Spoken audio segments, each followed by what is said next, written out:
Hello everyone, welcome back to Take It Simple. In today's video, I'll be helping you learn how to download POF applications or Plenty of Fish applications. Keep watching the video till the end, without skipping in order to learn how and subscribe to our channel, by hitting the subscribe button, press the bell icon, so that you'll never miss another update from us. POF or Plenty of Fish is a Canadian online dating service, popular primarily in Canada, the United Kingdom, Ireland, Australia, New Zealand, Spain, Brazil, and the United States. It is available in 9 languages now.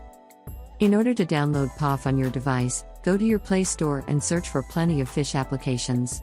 Type in Plenty of Fish in the search box, and then once you find the app, tap on the Install button.